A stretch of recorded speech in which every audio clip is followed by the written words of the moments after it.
Hey, thanks for joining. Today, we're going to pull back the curtain on something that affects pretty much all of us, but that very few of us really get. We're talking about the super strict rules for how our medicines get made. This is our look into the regulations that promise safety and quality in every single pill, injection, and bottle of syrup. I mean, really think about it for a second. When you take any kind of medicine, you're putting a whole lot of trust in the company that made it. But what is that trust actually built on? How do you know for sure that the pill you take today is the exact same, down to the microgram, as the one you took last week? Well, the answer isn't just crossing our fingers and hoping for the best. It's a really comprehensive set of federal regulations called Current Good Manufacturing Practice, or cGMP for short. And that word current is super important.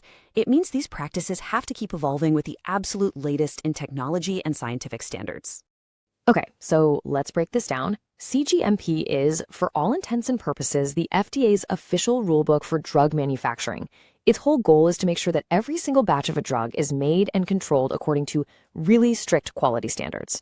This isn't about spot checks, it's about building quality into the entire system, from the ground up. So to really get our heads around this, we're going to walk through the main pillars of the regulation. We'll start with the foundation of trust, then look at the people and the facilities, the actual process and its controls, the materials and the final product, and of course, the incredible power of paperwork. And then we'll wrap it all up by looking at why this matters so much. So where does it all start? Well, it begins with a group that has the ultimate, unquestionable authority over quality. What's so fascinating about this is the sheer power we're talking about here. The regulations demand that every company has a quality control unit. And you should think of this unit as the Supreme Court of the manufacturing plant. They have the final, absolute say. They can approve or reject everything, and I mean everything, from the raw ingredients that show up at the loading dock to the finished product that's ready to go out the door. If they find one tiny error in the paperwork, everything stops. Their authority is total, and it's really the bedrock of this entire system. Of course, you need more than just a powerful gatekeeper. You've got to have the right people doing the work in the right kind of place. So let's see how the rules build on that foundation. And cGMP is unbelievably specific about all this. It requires that every single person involved has the right education and experience for their job. And this is key, that their training is ongoing. The buildings themselves have to be designed in a way that just makes it hard for mix-ups or contamination to happen. And there are strict, written-down procedures for literally everything, from how to sanitize a room to how to maintain a specific piece of equipment. Absolutely nothing is left to chance. Okay, so you've got the right people in the right place. Now the focus shifts to the process. And the goal here is actually pretty simple to say, but it's incredibly difficult to do. Make every single batch of a drug exactly the same. And this is a perfect example of a core principle of process control. For the really critical steps, like adding the main active ingredient to a mix, the rules require a second-person verification. So one person does the action, and then a completely different person has to independently check that it was done right. It's basically the manufacturing version of measure twice, cut once, except here the stakes are life and death. It's just a simple, powerful way to catch human error before it becomes a problem.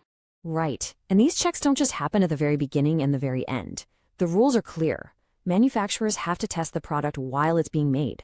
They'll pull samples at key stages to make sure everything is on track. This stops a company from getting all the way to the end of a huge multi-million-dollar production run, only to find out there was a fatal flaw way back on day one. It's all about building quality in, not just inspecting for it later. Now let's turn to the actual physical stuff, the ingredients going in and the finished product that's coming out. And the level of control here is just relentless.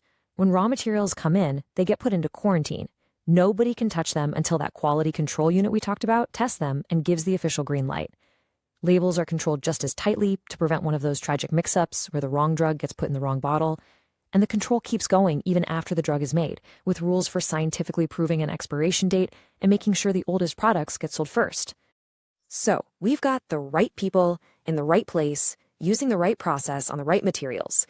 But what holds it all together? What proves that any of this actually happened the way it was supposed to? The answer is paperwork. This right here is the mantra of the entire pharmaceutical industry, and it is the absolute soul of cGMP. Every single action, every check, every measurement, every time a room is cleaned, it has to be documented.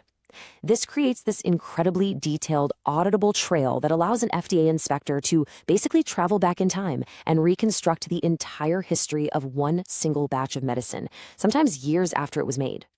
And it really comes down to two super critical documents. You've got the master record, which is like the master recipe for a drug. It's the blueprint, right? It details every step, every ingredient, every specification. Then you have the batch record. Think of that as the production diary for one specific batch.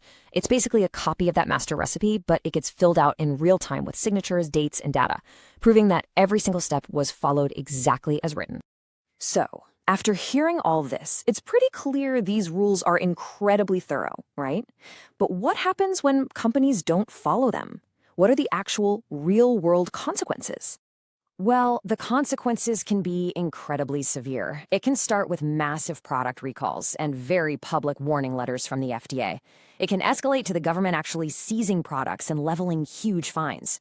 But honestly, the business impact is nothing compared to the human cost. The loss of public trust, and in the worst-case scenarios, the very real, terrifying potential for causing serious harm to the patients who depend on these medicines.